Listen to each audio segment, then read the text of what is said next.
கண்களை மூடி தேவனை நோக்கி பார்க்கலாம். அன்பின் பரலோக பிதாவே, நல்ல நாளுக்காக நன்றி ஆண்டவரே. உடைய வார்த்தை எங்களோட பேசட்டும், உடைய வசனம் எங்களோட பேசட்டும். ஆவியானவர் இடைப்படுங்க, வழி நடத்துங்க. இயேசுவின் நாமத்தில் ஜெபிக்கிறோம் நல்ல பிதாவே, ஆமென். ஹல்லேலூயா. இந்த வாரம் நமக்கு குருத்தோலை ஞாயிறு. இயேசு கிறிஸ்து எருசலேம் பட்டணத்துக்குள்ளே நுழைந்த ஒரு நாள் என்று சொல்லி அளவிட்டு நம்ம என்ன பண்ணுறோம், அந்த நாளை கொண்டாடி வருகிறோம். எல்லா சபைகளிலும் ரொம்ப விமர்சையாக இது என்ன பண்ணுவது, கொண்டாடப்படுவது உண்டு. ஓகே, இந்த குருத்தோலை ஞாயிறிலே ரொம்ப அதிகமாக பேசப்படுகிற ஒரு விஷயம் என்னவாக இருக்கும்? நிறைய வருஷங்கள் கிறிஸ்தவர்களாக இருந்திருக்கிறீங்க, சில பேர் புதுசாக வந்திருப்பீங்க, ரொம்ப சந்தோஷம். நான் கேட்குற ஒரு விஷயம், இந்த குருத்தோலை ஞாயிறு அப்படின்னாவே நம்ம ரொம்ப அதிகமாக பேசப்படுற ஒரு விஷயம்னா என்ன விஷயத்தை சொல்லுவோம்? சிலுவைக்கு போகிற ஒரு பயணம், ரைட்டு. சொல்லுங்கம்மா, என்ன? ஓலை, தென்னை மரத்து ஓலை, ஒலிவ மரத்தினுடைய இலைகள். பட் அதுவும் தென்னை மர இலையும் ஒரே மாதிரி தான் வரும். பாக்கு, ஒலிவ மர இலைகள் அதெல்லாம் ஒரே மாதிரி சேமாக வரும், ரைட். வேற என்னங்கம்மா? ஓசன்னா வரும், சூப்பர். வராங்க, கிட்ட வராங்க.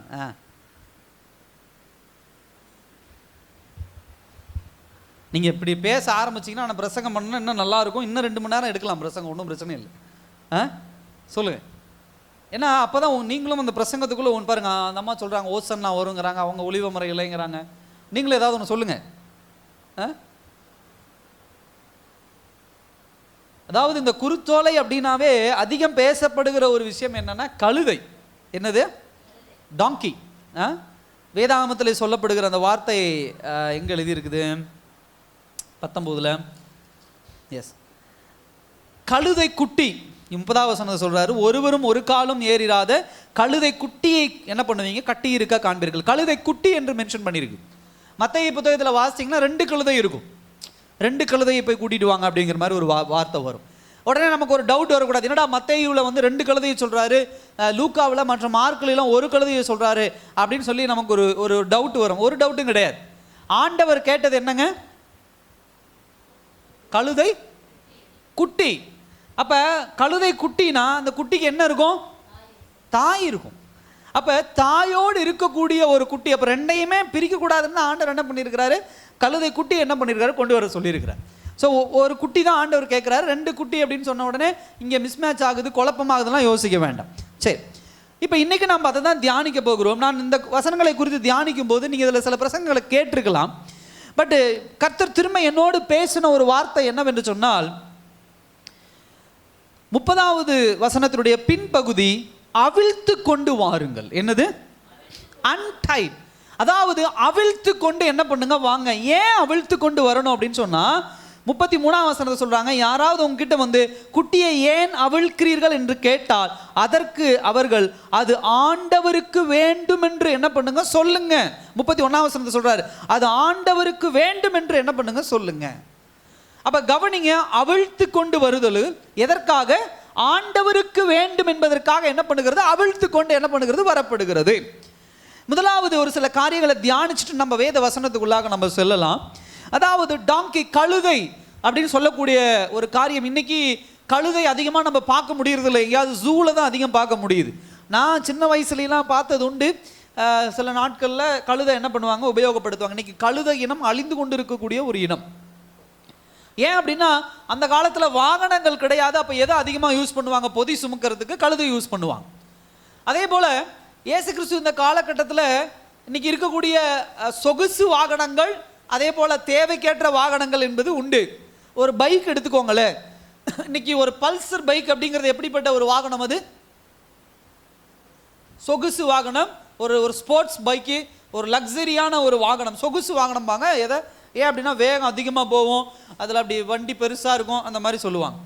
இப்போ அதே போல் எல்லோருமே என்ன பண்ண முடியாது, பல்சர் பைக் வச்சுருக்க முடியாது. சில பேர் என்ன வச்சுருப்பாங்க அப்படின்னா டிவிஎஸ் எக்ஸல் வச்சுருப்பாங்க. என்ன பண்ணுவாங்க, டிவிஎஸ் எக்ஸல். கொஞ்ச நாளுக்கு முன்னாடி டிவிஎஸ் வச்சுருப்பாங்க. அப்போ இருக்கிறதுலையே விலை குறைவான வண்டி எது அப்படின்னா டிவிஎஸ் எக்ஸல், டிவிஎஸ். அதுபோல தான் அந்த காலகட்டத்தில் ரொம்ப லக்ஸரியான சில மிருகங்கள் இருந்துச்சு. அது என்ன மிருகங்கள் அப்படின்னா குதிரை, ஒட்டகம், யானை, இதெல்லாம் ரொம்ப வசதி படைத்தவர்கள் என்ன பண்ணுவாங்க, இப்படிப்பட்ட பொருட்களை வைத்து தான் என்ன பண்ணுவாங்க, வாழ்க்கை வாழுவாங்க. ஆனால் ரொம்ப வசதி குறைவானவர்கள், பணம் பட்ஜெட்டில் ரொம்ப குறைவானவர்கள் என்ன பண்ணுவாங்க அப்படின்னு சொன்னால் கழுதை தான் வச்சுருப்பாங்க. ஏன் அப்படின்னா அது ரொம்ப விலை கம்மி, ஒரு சின்ன ஒரு காரியம், அதனால் அது மெயின்டெனன்ஸ் கம்மி. சாப்பாடு அதுக்கு சாதாரணமாக கொடுத்துடலாம். குதிரைக்கெல்லாம் மெயின்டெனன்ஸ் ரொம்ப அதிகம், அதே போல் ஒட்டகத்துக்கும் மெயின்டெனன்ஸ் ரொம்ப அதிகம். அப்போ அதனால் என்ன பண்ணுவாங்க, கழுதை தான் என்ன பண்ணுவாங்க, மோஸ்ட்லி எல்லார் வீட்லையும் என்ன பண்ணிடுவாங்க, ஏழைகள் வச்சுருக்கக்கூடிய ஒரு விஷயம். இதில் எனக்கு இன்னொரு விஷயம் என்ன பட்டுச்சுன்னா, ஆண்டவர் என்ன கேட்குறாரு, ஒருவரும் ஒரு காலும் ஏறிராத கழுதை குட்டியை என்ன பண்ணுவாங்க, கொண்டு வாங்க அப்படிங்கிறார். கழுதை குட்டி. இயேசு கிறிஸ்து ஒரு 33 வயசு அந்த டைமில். குறைந்தபட்சம் எவ்வளவு வெயிட் இருப்பார், எனக்கு தெரியுமா பாஸ்டர் அப்படிங்கிற மாதிரி. 40 கிலோவா? நீங்கள் வேணால் 40 இருப்பீங்க. ஐயா சொல்கிற மாதிரி ஒரு 50 55 அவ்வளோதான் நம்ம இருக்கோமா ஐயா? இல்லை, யூதர்கள் வெயிட் ரொம்ப அதிகமாக இருப்பாங்க. ஏன் அப்படின்னா யூதர்களுடைய கரங்கள் நீளமாக இருக்கும், கால்கள் நீளமாக இருக்கும். அப்போ யூதர்களுடைய உடம்பு வந்து ரொம்ப அகலமான ஒரு உடம்பு. அப்போ யூதர்கள் குறைந்தபட்சம் ஒரு 70 கிலோ 80 கிலோ நம்ம வச்சுக்கலாம். இப்போ ஒரு கழுதை எவ்வளவு சுமக்க முடியும்? ஒரு சாதாரண ஒரு பெரிய கழுதையை சுமக்கக்கூடிய வெயிட் என்னன்னு பார்த்தீங்க அப்படின்னா ஒரு 40 கிலோ தான் என்ன பண்ண முடியும், சுமக்க முடியும். ஆனால் இது என்ன கழுதை, குட்டி கழுதை. இந்த குட்டி கழுதைக்கு எவ்வளோ சுமக்க முடியும்னா ஒரு 20 கிலோ சுமக்கிறதே ரொம்ப கஷ்டம். தாயோடு கூட இருக்கக்கூடிய ஒரு கழுதை. ஆண்டவர் ஒரு 60னே வைங்களேன், 60னா பெரிய கழுதையே 40 கிலோ தான் சுமக்கும். அப்போ 20 கிலோ என்னது எக்ஸ்ட்ரா. இப்போ யோசிங்க, ஏன் ஆண்டவர் அதனுடைய பாரத்தை மீதி என்ன பண்ணுகிறார், ஒரு கழுதை என்ன பண்ணுகிறார், சுமக்கக்கூடிய ஒரு பாரத்தை என்ன பண்ணுகிறார், இயேசு கிறிஸ்து அது மேலே ஏறி உட்கார்ந்து என்ன பண்ணுகிறார், பவனி வருகிறார். கழுதை என்ன பண்ணுகிறது, அவரை சுமந்து என்ன பண்ணுகிறது, செல்லுகிறது. இதுக்கு உண்டான விளக்கங்கள்லாம் பின்னாடி சொல்கிறேன், நீங்கள் அந்த தாட்டுக்குள்ளே அந்த எண்ணத்துக்குள்ளே வந்துருங்க. அடுத்தது, இப்போ ஒரு கழுதை சுமக்கணும் அப்படின்னா அது என்னமோ டிவிஎஸ் மாதிரியோ பைக் மாதிரியோ கிடையாது, இன்னைக்கு எடுத்து பெட்ரோலை போட்டு ஓட்டுற மாதிரி. இப்போ ஒரு குதிரையை வந்து ஒரு ஒரு ரேஸுக்கு கொண்டு போகணும்னா என்ன பண்ணணும், அந்த குதிரையை பழக்கணும். அதே போல் ஒரு கழுதையை பொதி சுமக்கிறதுக்கு என்ன பண்ணணும், பழக்கணும். இப்போ இந்த கழுதை எப்படிப்பட்ட ஒரு கழுதைனா, ஒரு முன் அனுபவம் இல்லாத, எக்ஸ்பீரியன்ஸ் இல்லாத ஒரு கழுதை. வெயிட் அதிகம் சுமந்திருக்காது. ஏன்னா தாயோடு கூட ஒரு சொகுசு வாழ்க்கை வாழ்ந்து கொண்டிருந்த ஒரு கழுதை, தாய் தான் என்ன பண்ணியிருக்கும், சுமந்திருக்கும். ஸோ இந்த கழுதைக்கு என்ன கிடையாது, எக்ஸ்பீரியன்ஸ் கிடையாது. பொதி சுமந்து வெயிட் சுமந்து என்ன பண்ணாது, அதுக்கு என்ன கிடையாது, வெறி எது கிடையாது. ஆனால் கடவுள் எப்படிப்பட்ட ஒரு ஒரு ஒரு மிருகத்தை தேர்ந்தெடுக்கிறார். ஒரு சாதாரண கழுதையாக இருந்தாலும் கழுதையை எந்த விதத்தில் கர்த்தர் தேர்ந்தெடுக்கிறார் பாருங்க. ஃபர்ஸ்ட், ஒருவரும் ஒரு காலும் ஏறிராத ஒரு கழுதை. அது வேற ஒரு காரணத்திற்கு. நீங்க இந்த குட்டி அப்படிங்கிற ஒரு கான்செப்ட்ல பிரிச்சு பார்த்தீங்க அப்படின்னு சொன்னா, கர்த்தர் எப்படி அனுபவம் இல்லாத, வெயிட் தாங்க முடியாத, இன்எக்ஸ்பீரியன்ஸ் இல்லாத ஒரு கழுதை என்ன பண்ணுகிறார், ஆண்டவர் தேர்ந்தெடுக்கிறார். எதற்காக தேர்ந்தெடுக்கிறார் என்று சொன்னால் அவருக்காக தேர்ந்தெடுக்கிறார். அல்லேலூயா.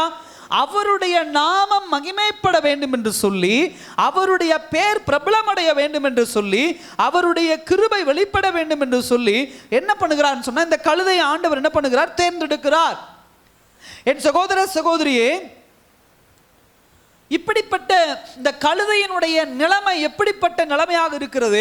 தாய் கழுதை ஆனாலும் சரி, குட்டி கழுதை ஆனாலும் சரி, அது என்ன பண்ணி இருக்கிறது, கட்டப்பட்டு என்ன பண்ணுகிறது இருக்கிறது, கயிறு வச்சு என்ன பண்ணி இருக்கிறாங்க, கட்டி இருக்கிறாங்க.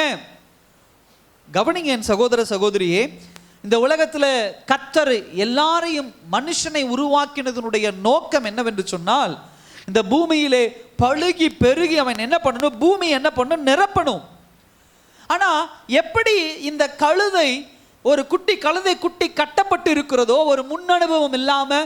இன்னைக்கு ஒரு தாய் கழுதைனா எல்லா விஷயத்திலையும் ஒரு முன் அனுபவம் இருக்கும். எதை சாப்பிடலாம், எதை சாப்பிடக்கூடாது, எங்கே போகலாம், எங்கே போகக்கூடாது, எது குழி, எது மேடு, எங்கே ஏறணும், எங்கே இறங்கணும், எது நம்முடைய ஓனர் வீடு, எது நம்மளுடைய எதிரி வீடு. ஏன்னா அந்த பக்கம் போனால் கல் எடுத்து அடிக்கிறாங்கன்னா அந்த பக்கம் அது போகாது.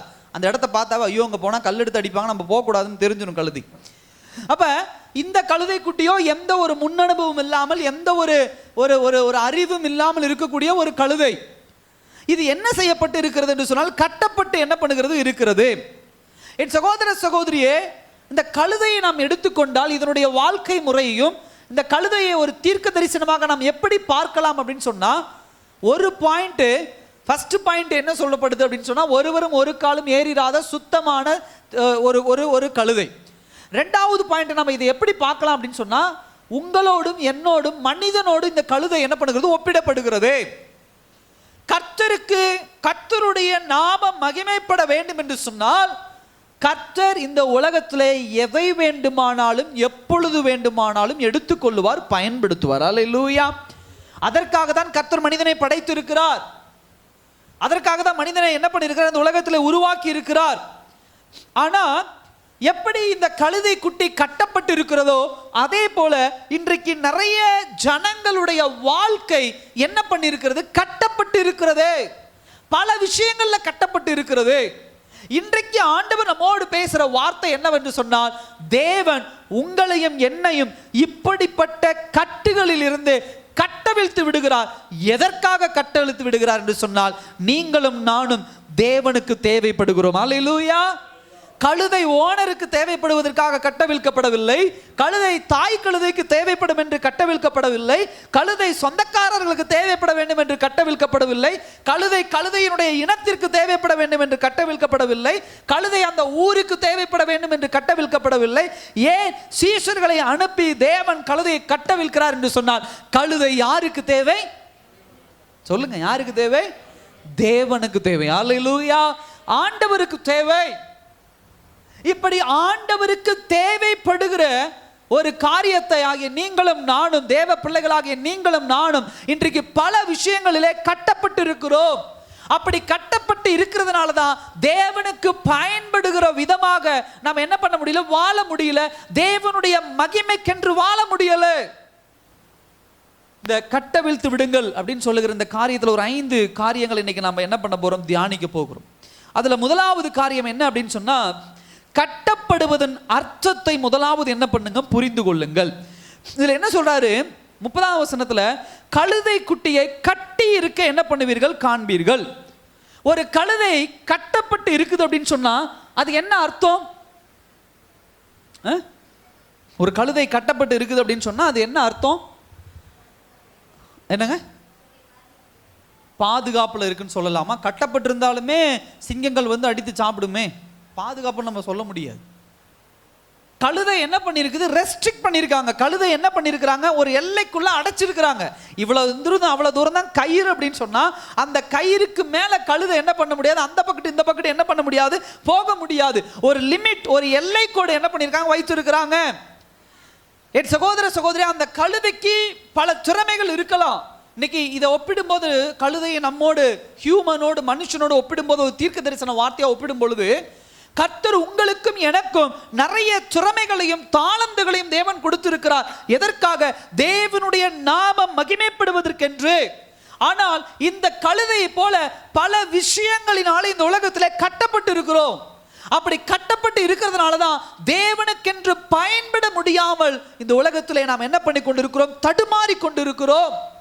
இப்படிப்பட்ட கட்டுகளை அவிழ்த்து கர்த்தர் உங்களை பயன்படுத்துவதற்காக நீங்கள் தேவனுக்கு தேவைப்படுகிறீர்கள் என்கிற ஒரு வார்த்தையை இன்றைக்கு ஆண்டவர் உங்களோடும் என்னோடும் ஆண்டவர் பேசுகிறார். அல்லேலூயா. எதெல்லாம் கட்டப்படுறோம் ஒரு மனுஷனாகிய நீங்களும் நானும்? முதலாவது காரியம் என்ன அப்படின்னு சொன்னா, ஸ்பிரிச்சுவல் பாண்டேஜ்.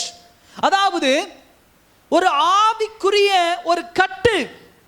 இன்னைக்கு பல பேருடைய வாழ்க்கையில பிசாசானவன் சுலபமாக ஜெயம் கொள்ளுகிற ஒரு விஷயம் இதுதான். சாபத்தினால பிசாசானவனோடு இருக்கக்கூடிய உடன்படிக்கை, அதே போல மூதாதையருடைய பாவங்கள் தொடர்ந்து ஒரு சந்ததியாக வருகிறது. இப்படிப்பட்ட காரியங்கள் தான் ஒரு மனுஷனுடைய வாழ்க்கையிலே ஆவிக்குரிய கட்டாக என்ன பண்ணுகிறது? இருக்கிறது. ஹல்லேலூயா. ஆண்டவருக்குள்ள வந்தாலும் சரி, ஆண்டவருக்குள்ள வராம உலக பிரகாரமா இருந்தாலும் சரி, எச்சரிக்கையா இருங்க. தேவன் உங்களுக்கென்று கொடுத்திருக்கிற திறமைகளையும் உங்களுக்கென்று கொடுத்திருக்கிற தாளந்துகளையும் மாம்சத்துல எவ்வளவு இருந்தாலும் சரி, அது வெளியே வராம முதலாவது எங்க தடுக்கப்படுது அப்படின்னு சொன்னா, ஆவிக்குரிய பாண்டேஜ், ஆவிக்குரிய கட்டு. ஜெபிக்க முடியல, வேதவசனம் வாசிக்க முடியல, மூதாதையருடைய சாபம், தாய் தகப்பன் சம்பாதித்து வைத்த சாபம், அதற்கு மேல ஆதாம் ஏவாள் வெளிவந்ததாக சாபம், பிசாசோடு கூட இருக்கக்கூடிய ஒரு உடன்படிக்கை, இப்படிப்பட்ட காரியங்கள் தேவனோடு கிட்ட நெருங்க விடாதபடி, தேவனுடைய நாமம் மகிமைப்படுவதற்கென்று ஒரு வாழ்க்கை வாழ முடியாதபடி ஒரே இடத்துல கட்டப்பட்டு கிடக்கிறோம். முதலாவது பாயிண்ட் அது. இரண்டாவது காரியம் என்ன அப்படின்னு சொன்னா, தேவ பிள்ளைகள் இன்னைக்கு நிறைய பேர் மனதளவில், அதே போல சிந்தனை உணர்ச்சி அளவில் கட்டப்பட்டு கிடக்கிறோம். அல்லேலூயா. நல்லா யோசிச்சு பாருங்க. முதலாவது விஷயம் என்ன அப்படின்னா ராங் பிலீஃப். இன்னைக்கு தேவ பிள்ளைகள் தேவ சத்தியத்தை அறிந்து ஞானஸ்தானம் எடுத்து திருவிருந்து எடுக்கிற ஏகப்பட்ட தேவனுடைய பிள்ளைகள் இன்னைக்கு தவறான உபதேசங்களினாலும் தவறான தாட்ஸ், தவறான எண்ணங்களினாலும் உலகபூர்வமாக வேத வசனம் என்று சொல்லி கள்ள உபதேசங்கள் மத்தியிலே ஏகப்பட்ட பேர் கட்டப்பட்டு கிடக்கிறாங்க. அவர்கள் தேவனுக்கென்று பயன்பட முடியாமல் திமிரிக் கொண்டு இருக்கிறார்கள். கள்ள உபதேசங்கள் இன்னைக்கு பரவி கிடக்குது. அதை நம்பிக்கொண்டு அதை விசுவாசித்துக் கொண்டு தேவன் நமக்கென்று வைத்திருக்கிற திட்டத்தையும் சரி தேவ நாமத்திற்கென்று மகிமைப்பட முடியாமல் அடைபட்டு கிடக்கிறோம். இன்னைக்கு ஒரு கூட்டம் பணம் பணம் என்று சொல்லி பணத்தில் அடைபட்டு கிடக்குது, தவறான ஒரு உபதேசம். ஒரு கூட்டம் நீ பாவம் பண்ணு, நீ குதிச்சு கொண்டாடு, நீ குதூகலமா இருன்னு சொல்லி ஒரு கூட்டம் என்ன பண்ணுது, அப்படி ஒரு வாழ்க்கையை காட்டி கொண்டு இருக்கிறது. இன்னொரு கூட்டம் செழிப்பின் உபதேசத்தை போதித்து கொண்டு என்ன பண்ணுது, ஜனங்களை மடைமாற்றி கொண்டு இருக்கிறாங்க. இவர்கள் எல்லோரும் சுய லாபத்திற்காக, சுய சந்தோஷத்திற்காக, சுயத்திற்காக கட்டப்பட்டு கிடக்கிறார்கள். இவர்கள் தேவ நாமத்திற்கென்று மகிமைப்படுகிற பிள்ளைகளாக இருந்தா ஒரு கழுதை குட்டி 20 கிலோ தான் சுமக்க முடியும். ஆனா அது எவ்வளவு கிலோ சுமக்குது? குறைந்தபட்சம் 60 கிலோ. அந்த 60 கிலோ சுமக்கிறது அதுக்கு எவ்வளவு பெரிய கஷ்டம், பாரம் என்பதை புரிந்து கொள்ளுங்க. சுலபமான காரியம் கிடையாது. அல்லேலூயா. தாயோடு கூட இருக்கிற குட்டி 60 கிலோ இயேசு கிறிஸ்துவை சுமக்கிறதுங்கிறது சாதாரண விஷயம் கிடையாது. ஆனா அது சுமந்தது, தேவனுக்கென்று அது சுமந்தது. இன்னைக்கு நீங்களும் நானும் இப்படிப்பட்ட ஒரு சொகுசு வாழ்க்கை, தவறான உபதேசங்களை சிந்தனை லெவல்ல சிந்தனை அளவுல புகுத்தி கொண்டு இருக்கிறாங்கன்னா தேவ பிள்ளைகள் இப்படிப்பட்ட கட்டுகளில் இருந்து உங்களை கட்டவிழ்த்து கொள்ளுங்க தேவ சமூகத்தில். அதை குறித்து நம்ம இன்னும் ஆழமாக நம்ம தியானிப்போம். அதே போல எமோஷனல், இன்னைக்கு தேவ பிள்ளைகள் குடும்ப காரியங்கள்னால உணர்ச்சி, அந்த உணர்ச்சிகரமா உணர்வு பூர்வமாக கட்டப்பட்டு கிடக்கிறாங்க. அல்லேலூயா. மனைவிமார்கள் கணவன்கிற ஒரு பாண்டேஜ், ஒரு அடிமைத்தனம், கணவன் மனைவிங்கிற ஒரு அடிமைத்தனம், பிள்ளைகள் தாய் தகப்பனுங்கிற ஒரு அடிமைத்தனம், தாய் தகப்பன் பிள்ளைகள்ங்கிற ஒரு அடிமைத்தனம், எல்லாரும் ஏதோ ஒரு வகையில், சமுதாயம்ங்கிற ஒரு அடிமைத்தனம், சொந்தங்கள்ங்கிற ஒரு அடிமைத்தனம், கலாச்சாரம்ங்கிற ஒரு அடிமைத்தனம், ஊருங்கிற ஒரு அடிமைத்தனம். இத்தனை பேர் உணர்வு பூர்வமா தேவனுக்கென்று தேவ நாமத்திற்கென்று மகிமையா வாழ முடியாதபடி, தேவன் நாமத்திற்கென்று பிரகாசிக்க முடியாதபடி, தேவ நாமத்தை இந்த உலகத்தில் மகிமைப்படுத்த முடியாதபடி உணர்வு பூர்வமா கட்டப்பட்டு கிடக்குறீங்க. யோசிச்சு பாருங்க. தேவனுக்குன்னு ஏதாவது ஒன்று செய்யணும்னு நினைக்கிறேங்க ஐயா, என்ன பண்றது? என் வீட்டுக்காரருக்காக நான் அதை செய்யறது இல்லை, என் மனைவிக்காக நான் அதை செய்யறது இல்லை, என் பிள்ளைக்காக நான் செய்யறது இல்லை, என் கணவனுக்காக நான் அதை செய்யறது இல்லை, என் ஊருக்காக நான் செய்யறது இல்லை, என் ஜாதி ஜனத்துக்காக நான் செய்யறது இல்லை, இந்த ஊர் கலாச்சாரம் என்ன சொல்ல அதுக்காக நான் செய்யறது இல்லை. அல்லேலூயா. பல பேர் இப்படிப்பட்ட காரியத்தில் கட்டப்பட்டு கிடக்குறீங்க எமோஷனலா. கர்த்தர் இன்னைக்கு உங்களோடு பேசுறாரு. தேவ நாம மகிமைப்படணும்னா இப்படிப்பட்ட கட்டுகள் அவிழ்க்கப்பட்டாதான் கர்த்தர் உங்களை கொண்டு செய்ய இருக்கக்கூடிய காரியங்கள், தேவனுடைய நாமம் உங்களை கொண்டு இந்த உலகத்துல மகிமைப்படணும்னா கர்த்தருக்கென்று நீங்க ஒப்பு கொடுக்கணும். அல்லேலூயா. தேவனுக்கென்று தேவ நாமத்திற்கென்று ஒப்பு கொடுக்கணும். புரிந்து கொள்ளுங்க. சில விஷயங்கள் கர்த்தர் உங்களை வழிநடத்தும் போது ஒரு லிமிட் இருக்குது. இந்த எல்லா வரைக்கும் தான் பாஸ்டர் தாங்க முடியும், அதுக்கு மேலே நான் என்ன பண்ணட்டும் அப்படின்னு சொன்னால் அதாவது கணவர் ரட்சிக்கப்படலை, மனைவி ரட்சிக்கப்படலை, சொந்தங்கள் ரட்சிக்கப்படலை, உறவினர்கள் ரட்சிக்கப்படலைங்கும் போது சில விஷயங்களில் நம்ம என்ன பண்ணணும், எச்சரிக்கையாக இருக்கணும். நான் அப்படி சொல்லலை, அவங்களோட சண்டை போடுங்க, அவங்களோட எதிர்த்து நில்லுங்க அப்படின்னு. ஆனால் ஆண்டவரை வைத்து தேவ சத்தியத்தை வைத்து மிரட்டி கொண்டு இருக்கிறாங்க பார்த்தீங்களா. இப்படிப்பட்ட விஷயங்களில் எச்சரிக்கையாக இருங்க. இன்னைக்கு ஒரு கணவன் மனைவி ரட்சிக்கப்பட்டுட்டீங்க அப்படின்னு சொன்னால் நீங்கள் யாருக்கும் என்ன கிடையாது, யாருக்கும் என்ன கிடையாது, சத்தமா சொல்லுங்க, யாருக்கும் கட்டுப்பட்டவர்கள் கிடையாது. அல்லேலூயா. ஆமாவா இல்லையா? அரசாங்கத்தை தாண்டி ஒரு ரட்சிக்கப்பட்ட தேவ சாம்ராஜ்யத்துக்குள்ள ஒரு கணவனும் ரட்சிக்கப்பட்டிருக்கிறார், ஒரு மனைவியை ரட்சிக்கப்பட்ட நீங்க ஒரு குடும்பம். நீங்க ஒரு குடும்பமா இருக்கும்போது நீங்க தேவ சித்தத்தின்படி எடுக்கிற முடிவுகளை யார் அறிந்திருக்கிறார்? கர்த்தர் அறிந்திருக்கிறார். இப்படிப்பட்ட ஒரு நேரத்தில் நீங்க 2 பேரும் எடுக்க வேண்டிய முடிவு, நீங்க 2 பேரும் தீர்மானிக்க வேண்டிய விஷயம் தேவ வசனத்தை கொண்டு வாழ்கிற ஒரு வாழ்க்கை. இதுல அவங்க என்ன சொல்லுவாங்களோ, இவங்க என்ன சொல்லுவாங்களோ, எழுத்து வீட்டுக்காரங்க என்ன சொல்லுவாங்களோ, சொந்தக்காரங்க என்ன சொல்லுவாங்களோ, நம்முடைய ஜாதி ஜனங்கள் என்ன சொல்லுவாங்களோ, நம்ம ஊர்க்காரங்க என்ன சொல்லுவாங்களோ, இவங்க எப்படி பேசுவாங்களோ அவங்க நம்ம வீட்டுக்கு வருவாங்களா, இவங்க நம்ம வீட்டுக்கு கூப்பிடுவாங்களா, இல்ல இந்த காரியத்தை இப்படி செய்ய முடியுமா, அந்த காரியத்தை அப்படி செய்ய முடியுமா? கர்த்தர் எப்படி, நல்லா கவனிங்க. இதுவே ஒரு மனைவி மாத்திரம் ரட்சிக்கப்பட்டிருக்காங்க, கணவர் ரட்சிக்கப்படலை அப்படிங்கும்போது அந்த குடும்பத்தில் சில கடினங்கள் உண்டு. நான் அந்த குடும்பத்தை வேற விதமாக அணுக விரும்புகிறேன். இதே கணவன் ரட்சிக்கப்பட்டார், மனைவி ரட்சிக்கப்படலங்கும் போது சண்டை போட்டுக்கிட்டு நீ இப்படி பண்ணு நான் அப்படி பண்ணு, அப்படி இல்லை. நான் பேசுறது யாரை குறித்து பேசுறேன்? கணவன் மனைவி பிள்ளைகள் எல்லாம் ரட்சிக்கப்பட்ட குடும்பத்தை குறித்து பேசுறேன். அல்லேலூயா. இப்ப இப்படிப்பட்ட குடும்பமா நீங்க இருக்கிறீங்கன்னா எமோஷனலா நீங்க யோசிக்கணும். உங்களுடைய ரட்சிக்கப்பட்ட கணவர் உங்களுக்கு தடையா இருக்கிறாருன்னா, சத்திய வசனத்தை அறிந்த உங்களுடைய கணவர் உங்களுக்கு தடையா இருக்கிறாருன்னா, எந்தெந்த கட்டுகளை நீங்க அவிழ்க்கணுமோ அந்தந்த கட்டுகளை நீங்க அவிழ்க்கணும் தேவ சமூகத்தில். மனைவிமார்கள் எந்தெந்த விஷயத்துக்கு தடையா இருக்கவங்களோ அவிழ்க்கணும். ஒரு கணவன் மனைவிக்குள்ள, ஒரு பெற்றோர் உள்ள வந்து எந்தெந்த விஷயத்தை இல்ல நீ இது இப்படிதான் செய்யணும், இது அப்படிதான் செய்யணும் அப்படின்னா அது ஒரு மிகப்பெரிய கட்டு. ஏன்னா நீ தேவனுக்கென்று பயன்பட முடியாது, தேவ சாம்ராஜ்யத்திற்கென்று எழும்பி நிற்க முடியாது. தேவ கிருபை, தேவனுடைய கரம் உங்க வாழ்க்கையில செயல்படாது. நீங்க சுலபமா நினைச்சுக்கிறீங்க சமாதானப்படுத்திக்கலாம், அடுத்தவங்களை சந்தோஷப்படுத்த இந்த மாதிரியான காரியங்களை செஞ்சுட்டு போலாம் அப்படின்னு. இல்ல, ஆண்டவர் சொல்றார், கட்ட வீழ்த்து விடுங்கள், தேவனுக்கு நீங்கள் தேவை. ஹல்லேலூயா. தேவனுக்கு நீங்க தேவனை சுமக்கணும். நீங்க தேவ நாம மகிமைப்படுவதற்கென்று நீங்க என்ன பண்ணணும்? நடக்கணும் தேவனுக்காக. இப்படிப்பட்ட அடிமைத்தன கட்டுகள் என்ன பண்ணும்? உடைக்கப்படணும். அடுத்தது என்னன்னா என்விரான்மெண்டல் பாண்டேஜ். அதாவது நம்மை சுற்றி இருக்கக்கூடிய ஜனங்கள். இன்னைக்கு தேவ பிள்ளைகள், ரட்சிக்கப்பட்ட தேவ பிள்ளைகள் நான் ரொம்ப பார்க்குற ஒரு விஷயம் இதுதான். அது நான் விசுவாசிங்க ஊழியக்காரங்கன்னு நான் பார்க்கல. எல்லாருமே இன்னைக்கு ஒரு ஸ்டேஜில் வந்துடுறாங்க, ஒரு தைரியம் வரமாட்டேங்குது. அல்லேலூயா. ஒரு தைரியம் வரமாட்டேங்குது. ஏன் தெரியல. உயிரை ஆண்டவர் மீட்டு இருக்கிறார், ஆசீர்வாதத்தை ஆண்டவர் கொடுத்திருக்கிறார், சொத்தை கொடுத்திருக்கிறார், பிள்ளைங்களுடைய வாழ்க்கையை ஆசீர்வதித்திருக்கிறார்.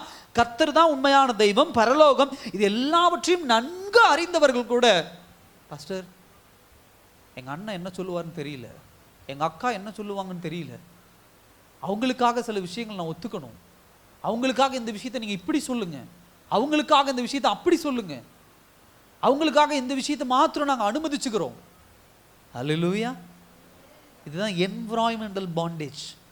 சுற்றி இருக்கக்கூடிய சூழ்நிலை நிமித்தமாக உங்களை அடிமைப்படுத்தி வச்சிருக்கிறான் பிசாசான. உன் வீட்டில இருந்து வர முடியலன்னா இப்படிப்பட்ட ஆளுகளை கொண்டு வந்து வீட்டில் நிறுத்திடுவான். தேவனுக்கு விரோதமான காரியங்களை செய்வதற்காக எச்சரிக்கையா இருங்க. அல்லேலூயா. அப்படியே பலவீனம்னா யார்கிட்ட ஓடுறோம்? ஆண்டவர்கிட்ட ஓடுறோம். கஷ்டம்னா ஆண்டவர்கிட்ட ஓடுறோம். துக்கம்னா ஆண்டவர்கிட்ட ஓடுறோம். வியாதினா ஆண்டவர்கிட்ட ஓடுறோம். என் தேவைகள் எல்லாம் பூர்த்தி செய்யணும் ஆண்டவர்கிட்ட ஓடுறோம். ஆனா ஒரு நல்ல காரியம் நடக்கும்போது, தேவன் ஆசீர்வாதத்தை கொடுக்கும்போது மாத்திரம்தான் உறவினர்களை குறித்து யோசிக்கிறோம். அல்லேலூயா. சத்தமா சொல்லுங்க. அல்லேலூயா. நான் லிட்டரலா பார்க்கிறேன். அது ஒரு போதகர் குடும்பமா இருந்தாலுமே, ரட்சிக்கப்பட்ட ஒரு போதகர் குடும்பமா இருந்தாலுமே, சில விஷயங்களை செய்யும் போது அவங்க சொல்ற ஒரு வார்த்தைகளை என் காதுபட நான் கேட்கிறேன். எனக்குள்ள வந்த கேள்வி, ஒரு விசுவாசியை நம்ம திருத்தணும்னு நம்ம முயற்சி பண்ணிட்டு இருக்கிறோம். ஒரு ஊழியக்கார குடும்பம் ஜாதியை குறித்து பேசுறாங்க, இனத்தை குறித்து பேசுறாங்க, செய்யற காரியங்களை குறித்து பேசுறாங்க, உலகப்பூர்வமான சடங்குகளை குறித்து பேசுகிறார்கள். இது எல்லாமே எனக்கு எப்படி இருக்கு? வித்தியாசமா இருக்கு. அல்லேலூயா. அடிமைத்தனம் இதெல்லாம். தேவனுக்கென்று தேவ நாம மகிமைப்படலை.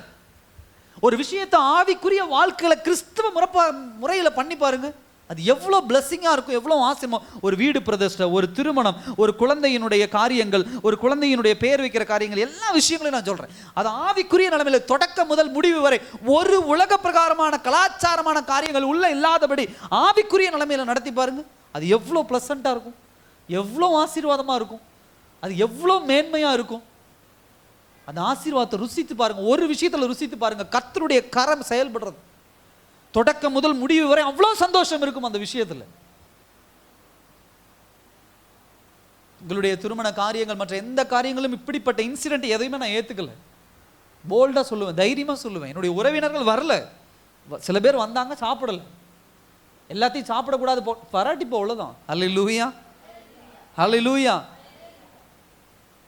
சில பேர் ஃபோன் பண்ணி சொன்னாங்க, நம்மளுடைய இதை மீறி, நம்மளுடைய சொந்தத்தை மீறி, நம்முடைய ஜாதியை மீறி, நம்முடைய இனத்தை மீறி, நம்முடைய கலாச்சாரத்தை மீறிலாம் அவன் பண்ணிட்டு இருக்கிறான், போகக்கூடாது, இவன் கல்யாணத்துக்கு யாரும் போகக்கூடாது, நீங்கள் யாரும் வராதிங்க அப்படின்னு சொல்லி நிறைய பேரை தடுத்தாங்க. ஓகே, சந்தோஷம். அல்லேலூயா. 20 வருஷத்துக்கு முன்னாடி கோமாவில் கிடந்தேன் நான். அல்லேலூயா. கோமாவில் கிடந்தேன், யாருமே இல்லை, டாக்டர் கை விட்டுட்டாங்க, வாய்ப்பு இல்லை இந்த மகனுக்கு இனிமேல் உயிர் வருதுக்கு. அப்போ யார் வந்தா? இன்னைக்கு 20 வருஷத்துக்கு அப்புறம் ஒரு வசதி வந்ததுக்கு அப்புறம், ஒரு வசதி அப்படின்னா ஒரு நடுத்தர வசதி வந்ததுக்கு அப்புறம், ஒரு திருமணம் நடத்துறது வந்தோன்னே, ஐயோ எங்க சித்தப்பா வரல, ஐயோ எங்க பெரியப்பா வரல, ஐயோ எங்களுடைய மாமா வரல, எங்க சித்தி வரல, அவங்க வரல, இவங்க வரல அப்படின்னு சொல்லி அவங்களுக்காக சில விஷயங்களை நான் உள்ள கொண்டு வரேன்னா என் நிலைமை யோசிச்சு பாருங்க, நான் எவ்வளவு மோசமானவன். அல்லேலூயா. என்விரான்மெண்டல் பாண்டேஜ் இன்னைக்கு நிறைய தேவ பிள்ளைகளுடைய வாழ்க்கையில பிசாசானவன் கொண்டு வருகிற ஒரு விஷயம். எச்சரிக்கையா இருங்க. உங்க வாழ்க்கையில சில ஆசீர்வாதங்கள் தடுக்கப்பட்டே இருக்குதுன்னா இதெல்லாம் ஒரு காரியம். தூக்கி எறிங்க. இதெல்லாம் யாரா இருந்தாலும் சரி, என்னவா இருந்தாலும் சரி, தூக்கி எறிங்க. அடுத்த ஒரு கட்டு என்ன அப்படின்னா, பாவமும் கீழ்ப்படியாமை. அல்லேலூயா. அது ரொம்ப முக்கியமான ஒரு விஷயம்.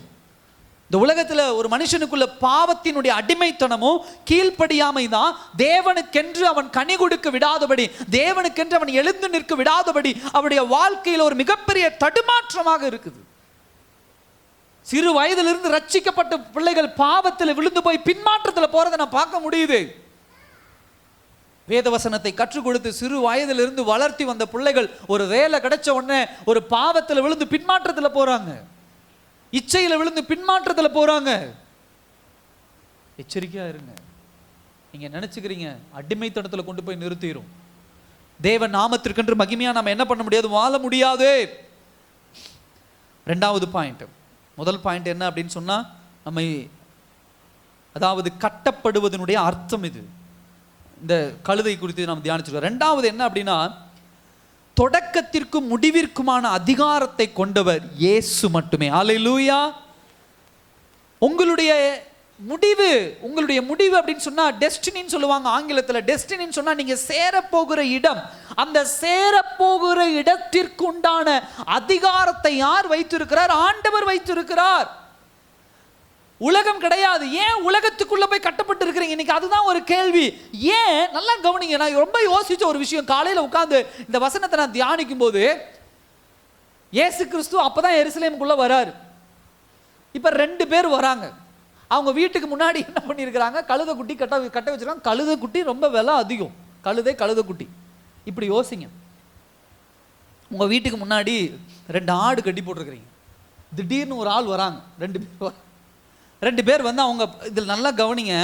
அங்கே என்ன சொல்லப்பட்டிருக்குது, அனுப்பப்பட்டவர்கள் போய் தங்களுக்கு அவர் சொன்னபடியே கண்டார்கள்.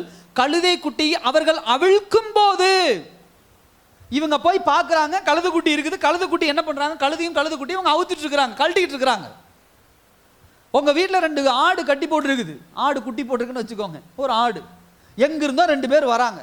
வந்து நீங்களும் இருக்கிறீங்க வீட்டில், உங்கள் வீட்டில் ஆப்போசிட்டில் ஒரு குச்சியில் அடித்து கட்டி போட்டுக்கிறீங்க. அவங்க பாட்டுக்கு ஆட்டுக்குட்டியும் ஆடையும் அவுத்துட்டு இருக்கிறாங்கன்னா என்ன பண்ணுவீங்க நீங்கள்? பிடிச்சி போன்னு சொல்லிடுவீங்களா? அப்படின்னா நான் வரேன், சொல்லுங்க. ஏன் ஆடு யார் அவுக்குறீங்க? டீசெண்டாக கேட்குறாங்க. இந்த எக்ஸாக்ட் வார்த்தை வரமாட்டேங்குது. சரியான ஒரு வார்த்தை சொல்லுவோம். என்ன வார்த்தை சொல்லுவோம்? ஐயா கிட்ட வராது. யாராட்ட யாருடா அவுக்குறது அப்படிங்கிறாரு. அடுத்தது யாரை கேட்டு அவுக்குறீங்க? யார் சொன்னது? திருடன். என்ன பேர் அவனுக்கு? ஏன்னா அந்த 2 கழுதை குட்டியும் கழுதை குட்டியுடைய தாயும் யாருக்கு சொந்தம்? இன்னொருவருக்கு சொந்தம். அதை போய் அவுத்துட்டோன்னு ஆண்டவர் சொன்னா வெக்குன்னு 2 பேர் போறாங்க. போய் ஓனர்கிட்ட கேட்கவே இல்லை. இவங்க பாட்டுக்கு போய் என்ன பண்றாங்க, கழுதை குட்டி அவுக்குறாங்க. திடுன்னு. இப்போ நீங்களும் நானாக இருந்தால் கழுதை குட்டி அவுக்குறான்னு நின்று கேள்வி கேட்டுருக்க மாட்டோம். நம்ம சொந்தக்காரெல்லாம் கூப்பிட்டு நேராக போய் அவனை சாத்துன்னு சாத்திடுவோம், பிடிச்சி அடின்னு அடிச்சிருவோம். ஆனால் இவங்களை பாருங்க, இங்கே எந்த கேள்வியுமே கேட்கல, எதுவுமே கேட்கல. இவங்க பாட்டுக்கு நேராக போவாங்க, கழுதையை அவுத்துட்டு இருக்கிறாங்க. திடீர்னு அந்த கழுதைக்கு ஓனர் வந்து கேட்குறாங்க. என்ன கேட்குறாங்க? கழுதை குட்டியை வாங்கும்போது அதற்கு உடையவர்கள், குட்டியை ஏன் அவிழ்க்கிறீர்கள் என்றார் கேட்டார்கள். அதற்கு அவர்கள் அது ஆண்டவருக்கு வேண்டும் என்று சொல்லி என்ன பண்ணிட்டாங்க, அவுத்துட்டு போயிட்டான். அல்லேலூயா. ஓனர் என்ன பண்ணல, யாருக்கு, என்னத்துக்கு, எந்த ஊருக்கு, எதுக்காக, எப்படி, ஏன், என்ன நடக்குது, ஏது நடக்குது, என்ன இது, எவ்வளோ விலை, என்ன விலை, எதுவுமே என்ன பண்ணல, கேட்கல. அல்லேலூயா. ஏன் இதை நான் சொல்ல வரேன் அப்படின்னு சொன்னா, இந்த கழுதை குட்டியினுடைய டெஸ்டினி, இந்த கழுதை குட்டி போய் சேருகிற இடம் யார் இடத்துல அப்படின்னா இயேசு கிறிஸ்துவின் இடத்துல. அதுக்கு ஆண்டவருக்கு முழு அதிகாரம் உண்டு. அதை தடுப்பதற்கு இந்த உலகத்துல யாருக்கும் என்ன கிடையாது? அதிகாரம் கிடையாது. அல்லேலூயா. உங்க வாழ்க்கையில தேவனுடைய திட்டம் இருக்குமே ஆனால், தேவனுடைய கரம் இருக்குமே ஆனால், தேவனுடைய வழிநடத்துதல் இருக்குமே ஆனால், யாருக்கும் எதையும் கேட்க அதிகாரம் கிடையாது. அல்லேலூயா. நான் சொல்றது உங்களுக்கு புரியுதா? அரசாங்கம் இருக்கு, அது சில ரூல்ஸ் அண்ட் ரெகுலேஷன் போட்டுருக்காங்க, அதை நம்ம கண்டிப்பாக ஃபாலோ பண்ணணும். நான் இல்லைன்னு நான் சொல்லலை. அதை தாண்டி நான் பேசுகிறேன். நீ ஏன் ஜெபிக்கிற? நீ ஏன் வேதவசனம் வாசிக்கிற? நீ ஏன் இப்படி பண்ற? நீ ஏன் அப்படி பண்ற? நீ ஏன் இதை செய்யற? நீ ஏன் அதை செய்யற என்கிற கேட்கிற அதிகாரம் யாருக்கும் கிடையாது. ஏன்னு சொன்னால், அவர்கள் ஒருவேளை வந்து ஏன் குட்டி அவிழ்க்கிறீங்கன்னு கேட்டா அது யாருக்கு வேண்டியது? ஹல்லேலூயா. அது யாருக்கு சொந்தமானது? தேவனுக்கு சொந்தமானது. அது தேவனுடையது. எனக்கு நல்லா பிடிச்ச ஒரு வார்த்தை என்ன அப்படின்னா, ஃபர்ஸ்ட் காரியம் என்ன அப்படின்னு சொன்னா, இதுல இயேசு மட்டுமே அப்படிங்கிற பாயிண்ட்ல முதல் காரியம் என்ன அப்படின்னு சொன்னா, இவர்கள் என்ன சொல்றாங்க? ஆண்டவர் உங்களுக்கு சொல்லி கொடுக்கிறாரு பாருங்க. என்ன? உங்களிடத்தில் கேட்டால் அது ஆண்டவருக்கு வேண்டும் என்று சொல்லுங்கள். அதே போல அவங்க வந்து கேட்குறாங்க, ஏன் குட்டியை அவிழ்க்கிறீர்கள் என்று கேட்டபோது அது ஆண்டவருக்கு வேண்டும் என்று அவர்கள் என்ன பண்ணார்கள்? சொன்னார்கள். இப்ப அந்த கழுதை குட்டியை அங்கிருந்து விடுதலை செய்தது யாரு? சொல்லுங்க. என்னங்கய்யா? பிதா. வேற இயேசு தான் விடுதலை பண்றாரு. அல்லேலூயா. இப்போ அந்த கழுதை குட்டியை கழுதை ஓனர் கட்டி போட்டிருக்கிறாரு. 2 சீஷர்கள் போய் அதை அவுக்குறாங்க. உலகப்பூர்வமாக பார்க்கும்போது அந்த கழுதையை அந்த இடத்துல இருந்து கட்டவிழ்த்து விடுவது யார் என்று சொன்னால் சீஷர்கள்னு சொல்லுவோம். ஆனால் இல்லை. ஏன் அப்படின்னு சொன்னால், அவர்கள் கட்டவிழ்க்கும் போது அதற்கு அதிகாரம் உடையவர்கள், அதற்கு சொந்தக்காரர்கள் வந்து கேட்குறாங்க, யாருக்கு அவுக்குறீங்க அப்படின்னு சொல்லும்போது, தேவனுடைய வார்த்தையை, இயேசு கிறிஸ்துவுடைய வார்த்தையை சொன்ன உடனே அந்த ஓனர் கம்முன்னு விட்டுட்டான். அல்லேலூயா.